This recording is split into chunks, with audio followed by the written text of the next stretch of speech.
Welcome again, everyone, to the second episode of From Zero to Hero.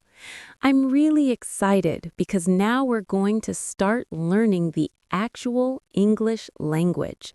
Last time, we talked about why English is so important, but today we're finally beginning with something real, the English alphabet. That's right. This is where everything begins. The English alphabet is the foundation of the entire language. Every word, every sound, every sentence starts here. There are 26 letters, from A to Z, and each one has a special job. When you learn these letters correctly, how they look, how they sound, and how to say them, you start building your first real connection with English. I've always thought the alphabet was simple, just A, B, C, D, but the way you say it makes it sound more meaningful. It really is. Each letter is like a tiny piece of music. Some letters are soft, some are strong, some flow easily, and some need a little practice. When they come together, they create the rhythm of English. You'll notice that English has two main groups of letters, vowels and consonants.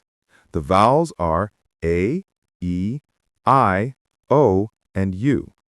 These five are very special because they give life and sound to words. Without them, English words wouldn't flow naturally. So vowels are like the voice of English? Exactly. Vowels are the open sounds. They let air move freely from your mouth. They make words breathe. Now, the other 21 letters are called consonants. These are the sounds you make when you stop or block the air with your tongue, lips, or teeth. For example, when you say B, your lips close first, then open with a burst of air. That's what gives words their structure.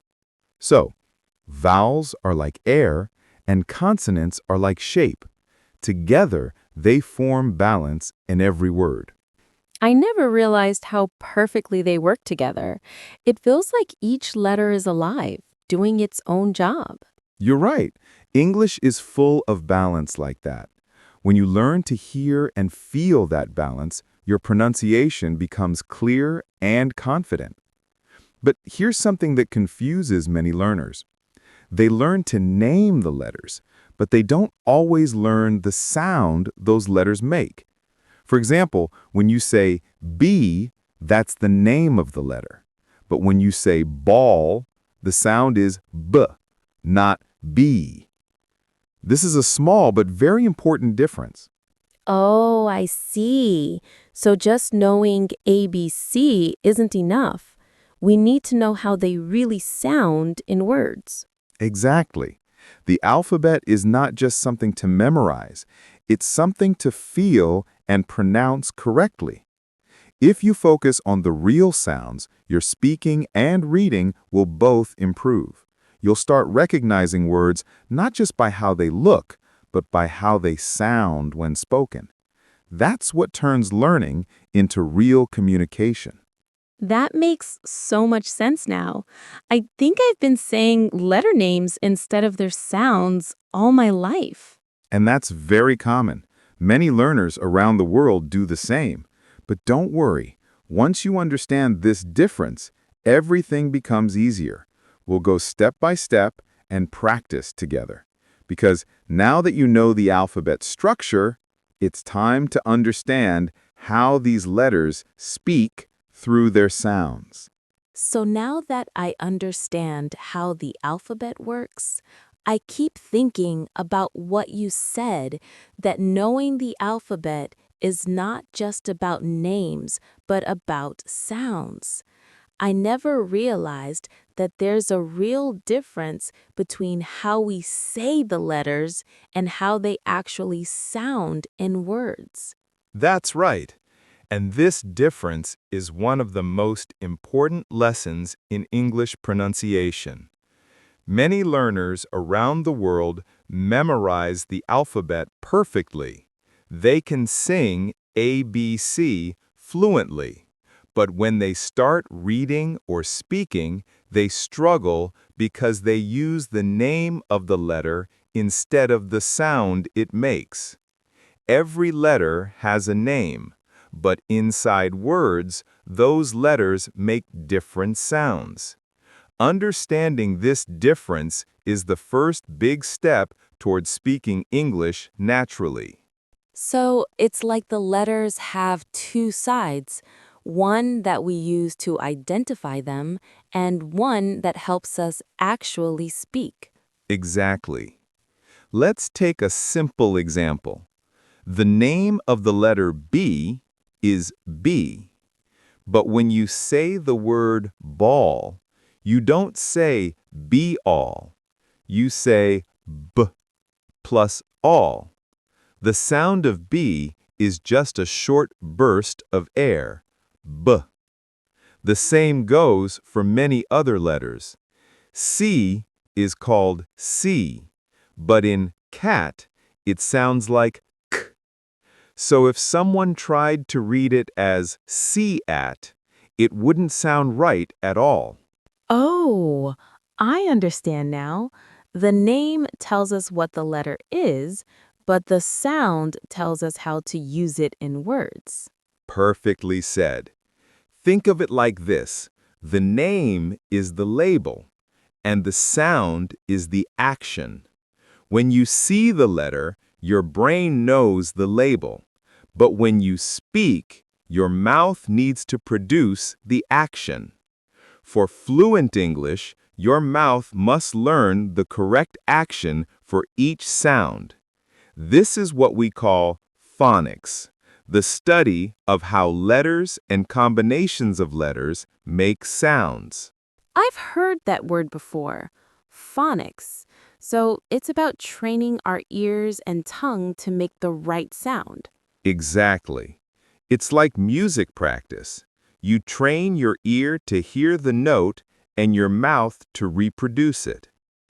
English has many sounds that are new for learners, especially when one letter can make more than one sound. For example, the letter C can sound like k in cat and like s in city. The letter G can sound like g in go and j in giant. So you see, pronunciation is not only about remembering letters, it's about learning how they behave in different words. That explains a lot. I used to get confused when I saw the same letter but heard it pronounced differently. That's completely normal. English isn't just about spelling, it's about sound patterns. When you learn to listen carefully, you start noticing that your mouth, tongue, and even your breathing change slightly with each sound. For instance, the sound of P in pen uses a puff of air, while the sound B in bat is softer and doesn't have that air burst. These little details are what make pronunciation natural. So every letter has its own sound personality? I like that. Yes, you could say that. Some are sharp and quick like T. Some are soft like M. And others are long and open like the vowels. When you mix them together, you create the melody of English. This is why it's important not just to memorize letters, but to feel how each one sounds when you speak. I think I'm starting to hear the difference now. It's not about saying the letters, it's about how they move when you talk. Exactly. That's why when we practice, we don't only say A, B, C. We say the sounds A, B, K, D, and so on. This helps your mind connect the written letter with the spoken sound. It's a small change, but it completely transforms how you learn to read and speak. That sounds so helpful. I guess once I know the sounds clearly, reading new words will be easier too. You're absolutely right. Once you start hearing and repeating the correct sounds, words will begin to make sense faster. Your tongue will adjust naturally, and soon you'll be able to recognize when something doesn't sound right. This is how pronunciation improves, not by memorizing, but by listening, repeating, and feeling the sounds of each letter. So, learning English isn't just about reading books, it's also about listening carefully and using our mouth correctly. Exactly. Reading gives you knowledge, but pronunciation gives you communication. And now that you understand the difference between letter names and their real sounds, you're ready to take the next step, learning how those sounds work together to form clear, natural English. So, now I understand that every letter has its own sound. But I still feel a little confused about how to connect them together when I speak.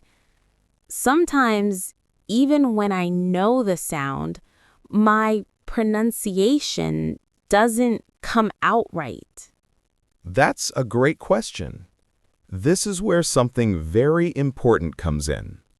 Phonics. Phonics is the relationship between letters and the sounds they make when we put them together. It's like learning the secret code of English. Each sound in English is called a phoneme, and when you combine phonemes, you create words. So learning phonics helps you speak clearly and read correctly at the same time.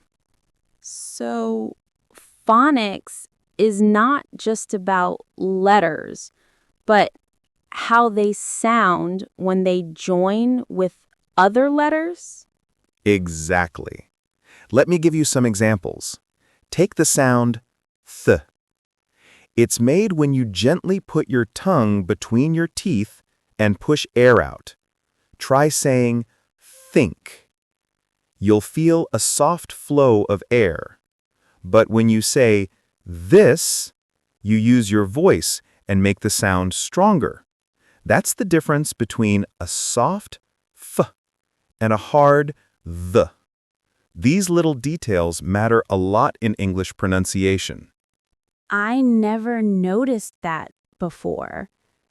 So the way I move my tongue changes the sound completely? Yes, exactly. Let's try another one. The sound sh, like in shoe or ship. Your tongue doesn't touch your teeth this time. It stays just behind them, and you let the air flow gently out. Now compare it with ch, like in chair or chicken. The tongue position is almost the same, but for ch, you block the air for a moment and then release it suddenly. That small burst of air makes the ch sound sharper than sh. Oh, I can really hear the difference when I try it slowly. Sh is soft and ch feels like a little pop of air. Exactly. And that's the beauty of phonics. Once you understand how sounds are made, you can control them better. Now, let's talk about some common basic sounds. For example, p, t, and k. These are all voiceless sounds, which means your vocal cords don't vibrate when you say them. You only use air. Say p, and you'll feel a puff of air from your lips. Say t, and the tip of your tongue touches just behind your upper teeth before the air bursts out. Say k, and you'll feel the sound come from the back of your mouth. So each sound comes from a different part of the mouth? Yes, exactly. When you know where each sound comes from, you can pronounce words much more clearly.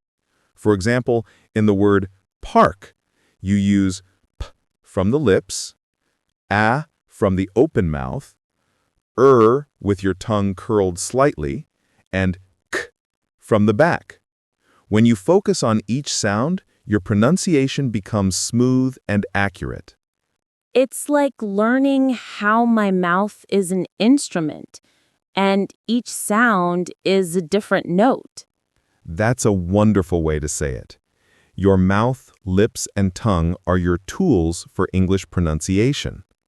The more you practice the position and movement, the clearer your sounds become. Phonics helps you train your mouth to produce English sounds naturally, without forcing or guessing. With time, your ear will recognize them easily, and your tongue will respond automatically.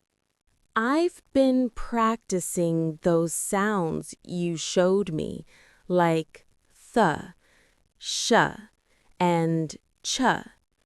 But sometimes, even when I try hard, my words still sound a bit wrong.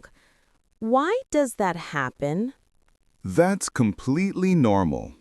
Every beginner faces this. The reason is that English sounds are different from many other languages. Some sounds don't even exist in your native language, so your mouth isn't used to making them yet. Oh, that makes sense.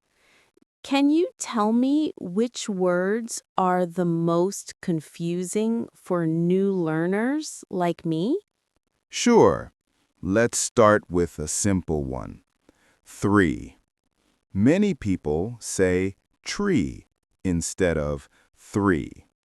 The mistake happens because they skip the th sound. You need to put your tongue lightly between your teeth and blow air out. Th. Try it slowly. 3. 3. Wow, I can hear the difference now. The th makes it sound smoother. Exactly. Another common one is very and wary. The sound v and w often get mixed up. For v, your top teeth touch your lower lip. For w, your lips make a small circle. Try saying very and then wary. Very wary. Oh, they feel completely different.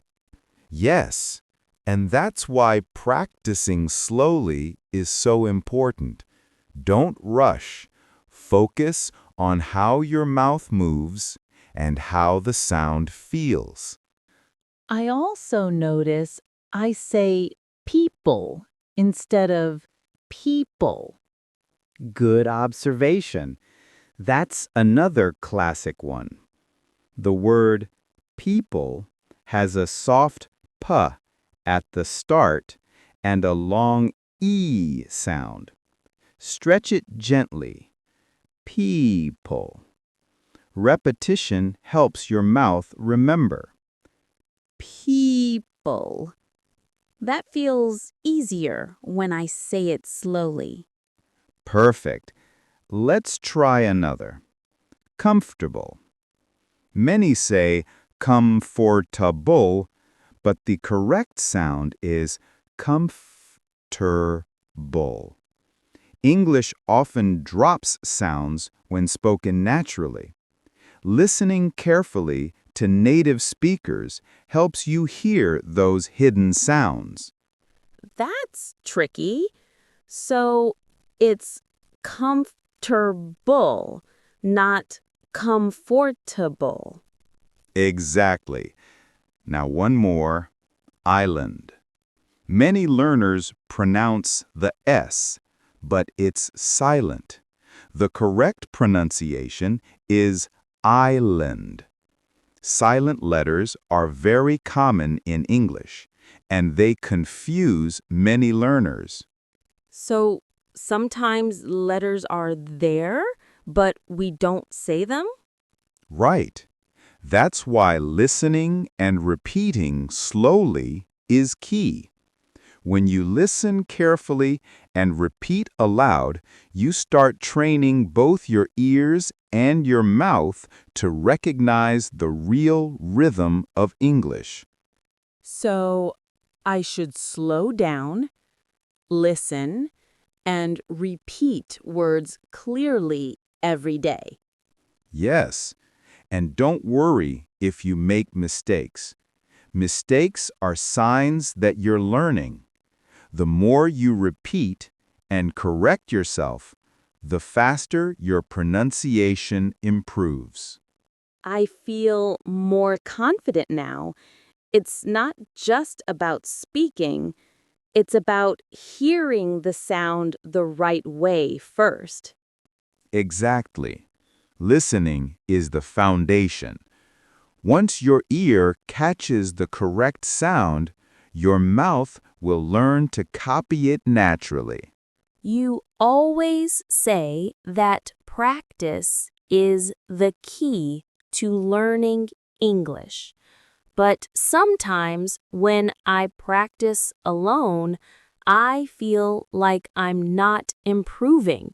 My voice sounds strange, and I start to lose confidence. That's something every learner goes through. When you hear your own voice in a new language, it can feel unfamiliar. But remember, that's not a problem. That's progress. The first step to confidence is getting comfortable with your own sound. Don't judge it. Just keep speaking. So even if I don't sound perfect, I should keep going? Exactly. Think of it like exercising your mouth and ears. The more you use them, the stronger they become. English is a skill, not a test. You don't have to be perfect. You just have to be consistent. Let's do a small exercise together. Say after me. A, B, C. A, B, C. Good. Now slowly. D, E, F. D, E, F. Excellent. You see, when you repeat after me slowly, your tongue and lips start to remember how each sound feels. This is called muscle memory.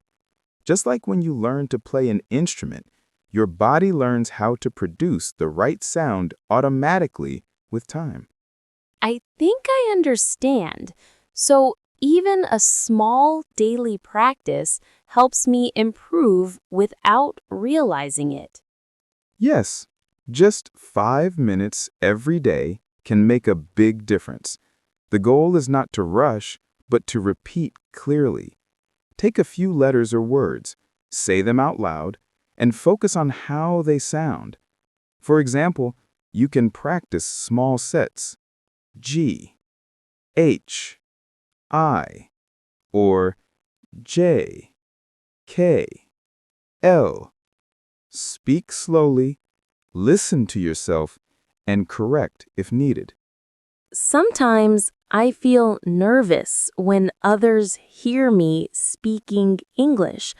I worry they'll laugh if I pronounce something wrong. That's completely natural. But here's a secret. Even native speakers make pronunciation mistakes. Everyone does. The difference is they don't stop speaking because of it. Confidence doesn't mean being perfect. It means not giving up. When you practice aloud, you're actually training your courage as much as your pronunciation. That makes me feel better. I guess I just need to care less about sounding funny and more about learning. Exactly. You can even make it fun. Stand in front of a mirror, look at your mouth as you speak, and smile while saying the letters. Smiling actually helps you sound clearer and more confident. Try it.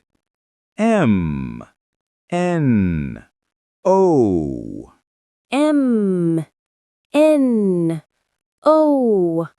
Wow, that really feels easier. See?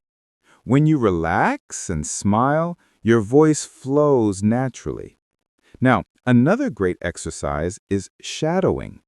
That means you listen to a short audio, maybe a native speaker, or even one of our lessons, and you repeat exactly what you hear, like an echo. You copy the rhythm, tone, and sound. It's one of the fastest ways to build real speaking confidence. I like that idea. It's like I'm learning from real voices instead of just reading words. Yes, because English is a living language. You learn it best when you hear it and use it.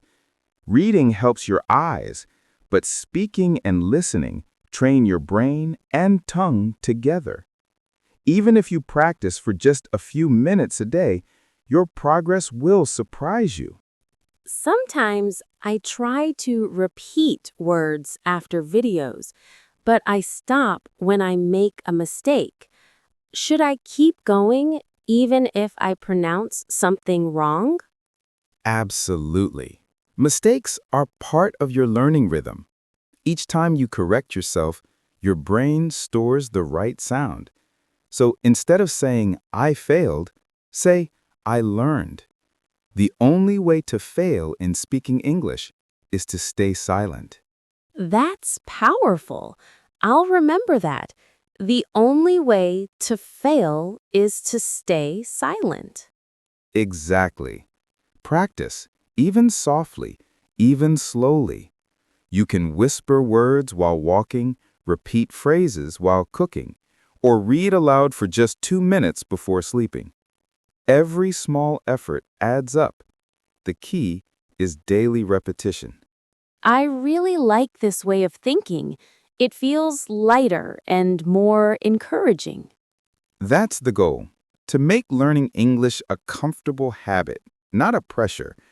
The more relaxed you are, the more your brain absorbs. So keep practicing, keep repeating after me, and remember that your confidence grows with every sound you make. I was practicing the alphabet and sounds again, and I noticed something confusing. Some words don't sound the way they look. Like in phone, there's a P and H, but it sounds like F. Why does English do that? Ah, very good observation. What you just noticed is called letter combination sounds. In English, when two or more letters come together, they can create a completely new sound. Sometimes one letter even stays silent.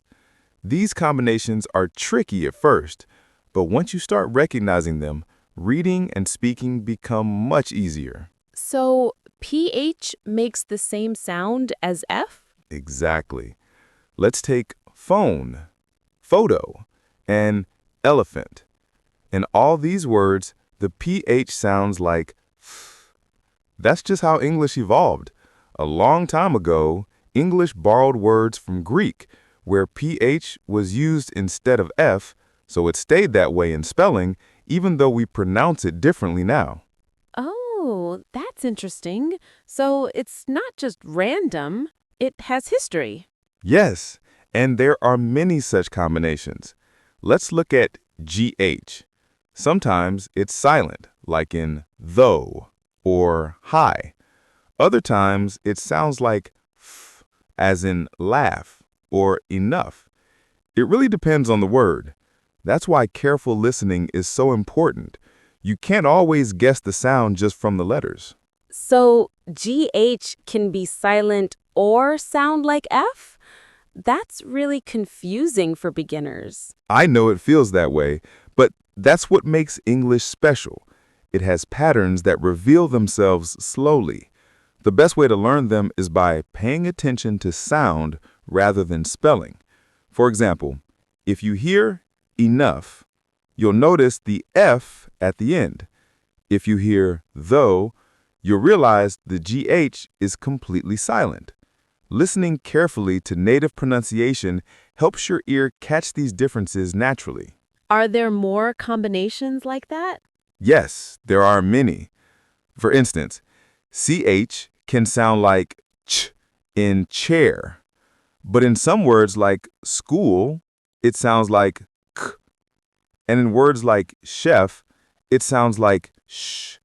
The same letters, but different sounds, depending on where the word came from. Wow, that's so unpredictable. So the only way to learn is to listen carefully? Yes, listening and repeating. When you repeat after hearing, your brain connects the sound with the correct spelling. It takes practice, but soon your ear will recognize the right pattern automatically. For example, when you see WH, you'll know it often sounds like W in what or white. And when you see KN, you'll remember that the K is silent, like in no or knife. I used to say canoe when I started learning. That's completely normal. Many students do. That's why slow, clear repetition is key. Read, listen, then say the word out loud. The more you practice these combinations, the more natural they'll sound. It's all about letting your ear and tongue work together until they remember the right pattern. We've learned the letters, their sounds, and how to pronounce them clearly. But now, I want to know, how do we use these letters in real words? Excellent question. This is where real-life practice begins. Each letter you've learned forms the base of many words. When you connect the sound of a letter with a real word, it helps you remember both the sound and the meaning. Let's start with some simple examples you already know. A for apple, B for ball, C for cat. I've heard that before in songs for children, but it really helps me too. A makes the sound a like in apple. Exactly. When you say apple, focus on that starting sound, a. The same with ball. The B sound is soft but strong. You push a little air from your lips. B. Ball. Then for C, it's k. Cat. The C is a little sharper, made with the back of your tongue touching the top of your mouth. So I should listen to the beginning of the word carefully and repeat slowly. Yes. When you repeat slowly, your mouth and tongue learn the correct position. It's not just about remembering letters, it's about training your muscles to move the right way. Let's practice a few more together.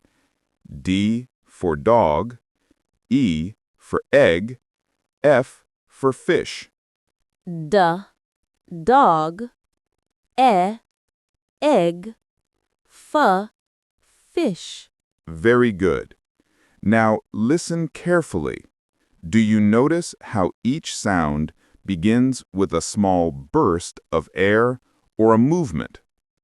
D, from the tongue touching the teeth. E, from the open mouth. F, from the air passing through your lips and teeth. These small actions create clear pronunciation. I can feel that when I say them slowly. The sounds become easier to control.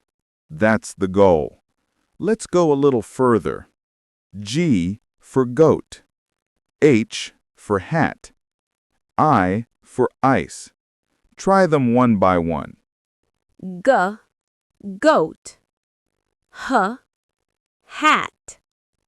I, ice. Great job! Notice how h for hat is just air, no vibration. It's a soft sound. And I for ice is a long vowel sound. You stretch it gently. So each word teaches both sound and meaning. When I see the word cat, I know the letter C makes the k sound, and it helps me remember both the picture and the sound together. Exactly. That connection between letters, sounds, and meaning builds strong vocabulary. When you say apple, you're not just repeating a sound. You're linking it to an image, a real object. This helps your brain remember it faster and longer. I understand now. So repeating A for apple, B for ball, C for cat isn't just for children. It's a way to train the ear and tongue. Yes, it's useful for learners of all ages. Even adults learning English can benefit from slow repetition and focusing on sounds. Try to say each word clearly and imagine the object in your mind. For example, picture an apple while saying apple. This makes learning active and visual. That really helps me. It feels easier when I can see and hear the word at the same time. That's how strong pronunciation and vocabulary are built, through real-life word practice. Keep repeating words like ball, cat, dog, and listen to how native speakers say them. Over time, your pronunciation will sound more natural, and your confidence will grow with every new word you learn.